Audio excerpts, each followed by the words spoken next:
Vous l'avez certainement vu, c'est reparti.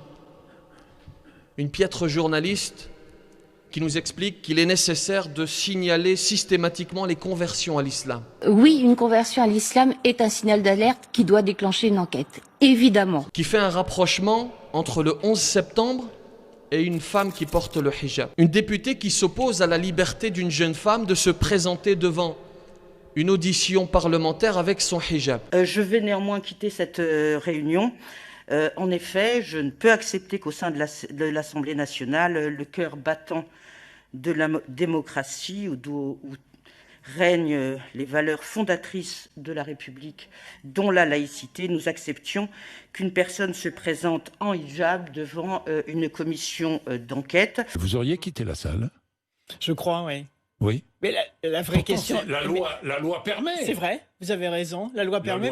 À cette jeune femme de porter son voile. Pourquoi est-ce qu'elle a pu rentrer sans que l'alerte soit donnée et qu'il y ait une discussion avec elle? Bon, même si je pense que c'est du militantisme de sa part. Lorsqu'il s'agit du bouddhiste en tenue, pas de problème. Lorsqu'il s'agit du prêtre en tenue, pas de problème. Lorsqu'il s'agit du rabbin avec sa kippa, pas de problème. Mais lorsqu'il s'agit d'une femme avec son hijab, ah non! Ah non, là c'est la soumission de la femme, là c'est l'obscurantisme. Alors que cette jeune femme a expliqué par ailleurs qu'elle avait choisi librement, comme l'écrasante majorité des musulmanes qui portent le hijab. Elle le porte tout à fait librement, mais là non, c'est l'obscurantisme. Et on va me dire certainement, oui, mais ceux qui ont témoigné, ce sont des religieux, il est normal qu'ils soient en tenue. La question que nous devons strictement nous poser, c'est est-ce qu'ils ont le droit d'être dans cette audition ? Est-ce qu'ils ont le droit d'être auditionnés en tenue? La réponse est oui.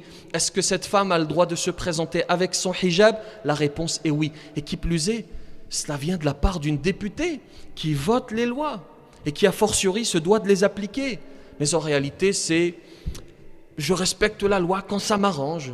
Et puis quand ça ne m'arrange pas, non, c'est de l'obscurantisme. Non, non, il y a une nuance tout de même, c'est de l'obscurantisme, c'est la soumission de la femme. C'est cela la liberté? Est-ce que nous ne sommes pas libres de nous vêtir comme bon nous semble? Et vous le voyez tout doucement, c'est l'islam en tant que religion qui devient un problème. L'islam en tant que religion, en tant que spiritualité qui devient un problème. Et non une certaine lecture dévoyée de cette religion. Alors, chers musulmans, personne ne nous retirera nos droits. Personne. Et nous ne voulons pas être au-dessus de la loi. Mais nous n'accepterons jamais d'être placés en dessous de la loi. Alors, je vais essayer de complexifier la réflexion.